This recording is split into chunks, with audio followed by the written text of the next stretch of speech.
Tēnā koutou katoa, ngā mihi nui ki a koutou. Today we're getting ready for Sunday the 26th of March 2023. The passage that we'll be looking at today is Ezekiel chapter 37 verses 1 to 14, the Valley of Dry Bones.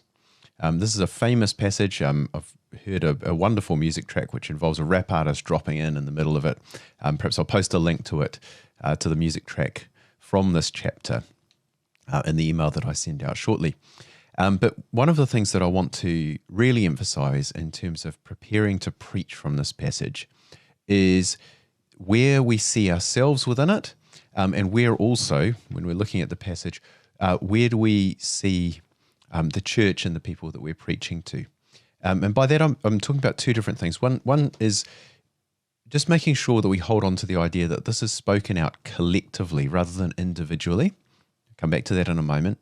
And then secondly, how are we expecting to see this play out in our own setting? And that involves an appreciation of what the people that Ezekiel was speaking to were experiencing and how that might have a parallel with what we're experiencing. So first of all, the fact that this is collective. There's no point telling people from this passage that just because they're having a bad time at the moment, God's about to make their time, the person you're speaking to make life suddenly get better. That's not the promise of this passage. It is true that often we experience desert experiences in life. So we feel like we're out in a desert. We might feel like we're as good as dead. And we might feel as if there's no hope of things getting better. And it is true that the Christian faith offers hope for those situations and for people experiencing things like that. But this passage is not a direct message to say, in whatever circumstances you're struggling with, things are about to get better. This is addressed collectively to the people of Israel, in this case, the Judean exiles from the southern kingdom. And if we're going to do anything in terms of bringing this out to other people, we need to look at this passage as speaking to the collective setting. Now, there are a couple of ways we might look at that. One is that we might think about the church and its experience of hardship and difficulty, and then preach hope of resurrection to the church. We might look outside in the world and say collectively either our nation, or perhaps in an iwi setting, we might say, there's a ngaitahu little phrase to describe the effects of colonization, te mate o te iwi, the malaise or the suffering of the iwi, or the death of the iwi almost, but it probably doesn't mean quite that much. But in this passage, you might say there's something there about that collective experience, and it's a message of collective hope rather than individual.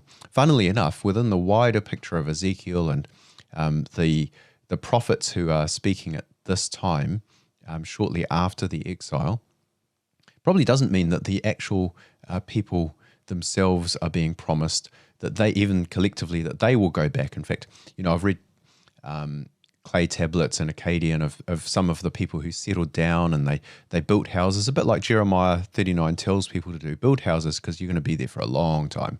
It's your children's children maybe that will go back. So it's collective in its emphasis. It's not individual. But to understand how we might apply it to the church or to the world, we have to think then about what's the actual collective suffering that's being undergone here? What's the issue that's being pictured as if it was, in this chapter, as if it was dry bones, people having been slaughtered?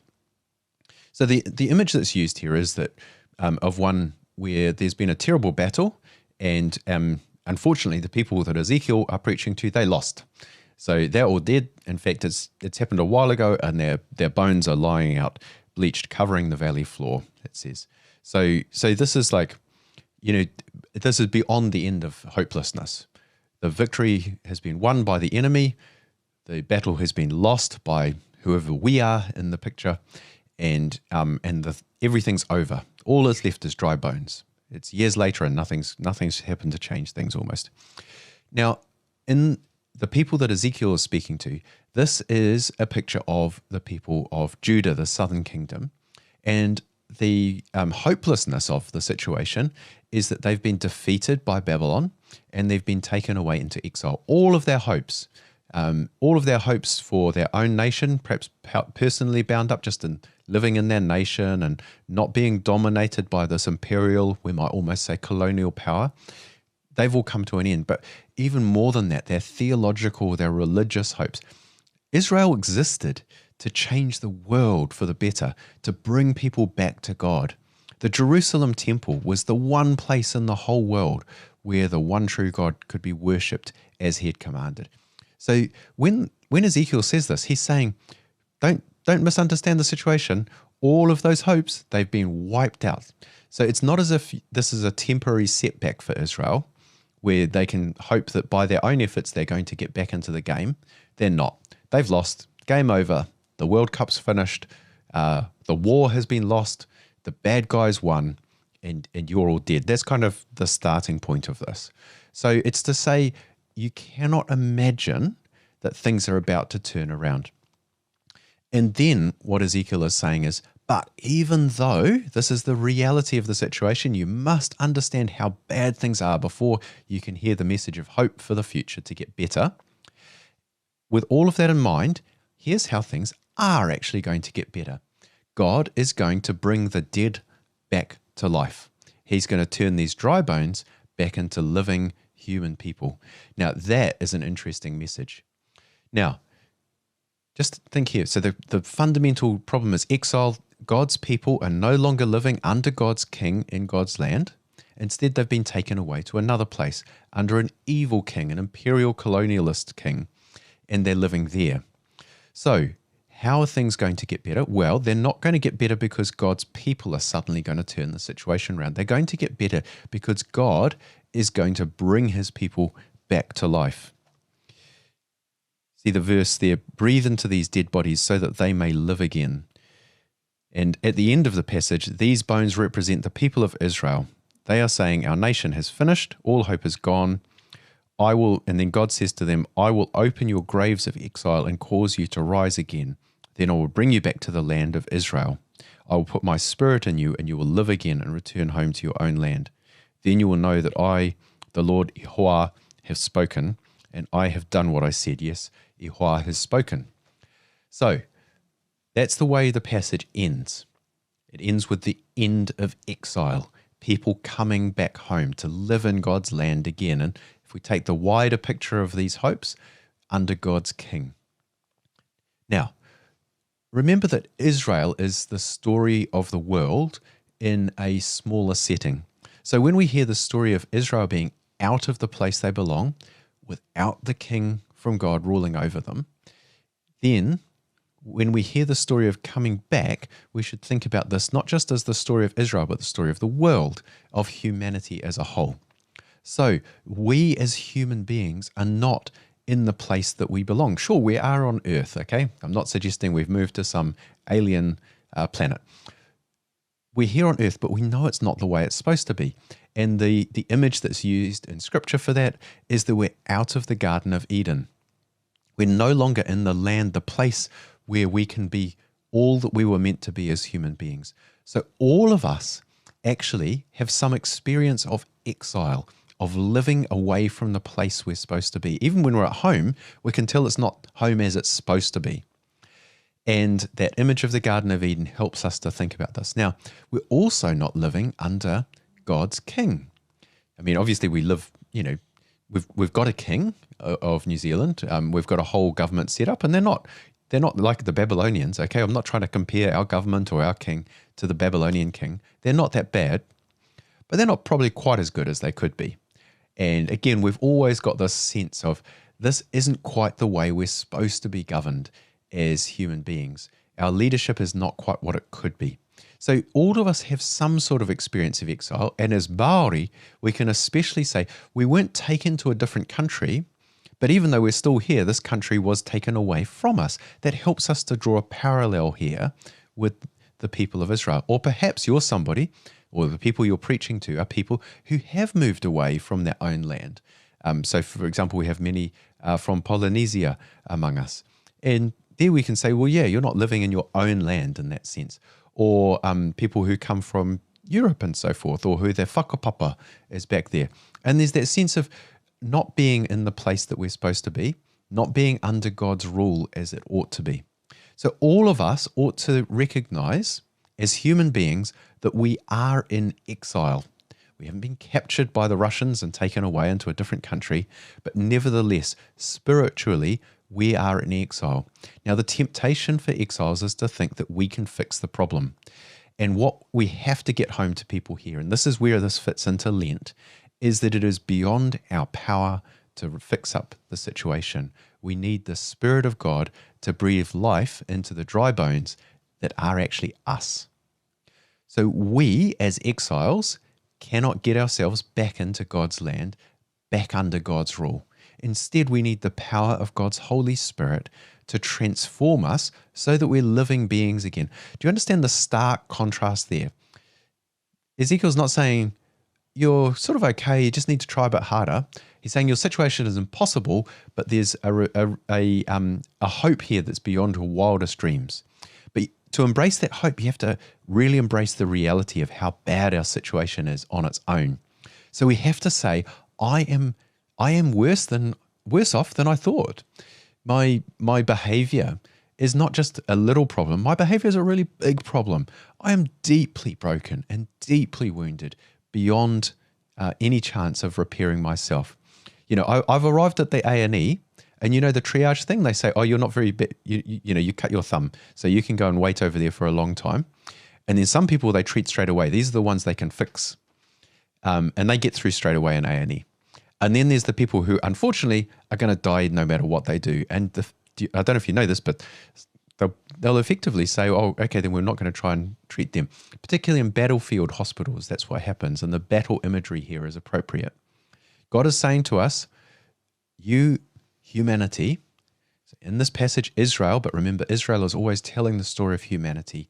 You, as human beings, are actually at the point you've arrived at the A&E and they said, no, it's hopeless. You're actually just bones. There's nothing to do. The doctors can't help. And then God's saying, but I can help because I bring the dead back to life. So what we need to help those we're preaching to understand is that their situation as humans, all of our situation is worse than we could ever have imagined in our darkest dreams. But the hope of restoration is greater than we've ever imagined in our wildest dreams.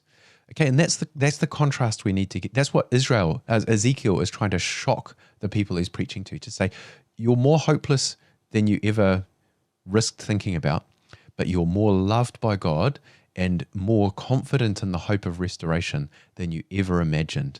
And most of us want to live in a middle ground. We want to say, actually, we're not that badly off spiritually. And we also want to say, the change that's needed isn't that big. We don't need a radical change in our lives. And God's saying, well, actually, you need the Holy Spirit to transform you from a dead person into a living person. And somehow in your preaching, that's what you need to communicate. Now, you need to know your people to help them to see how hopeless their situation is without God and how hopeful the situation is with God, and how this extends out to areas such as the life of the church. I remember hearing somebody very senior in our church saying our church will be dead by 2060. And we need that kind of shock, but then we need the hope of saying, with the Spirit, the dead can come back to life.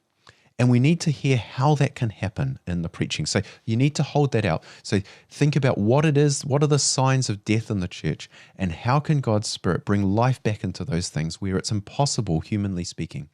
And then when we look at society and the world around us, what are the signs in which we are wounded beyond hope of recovery? We're on our way to being dry bones.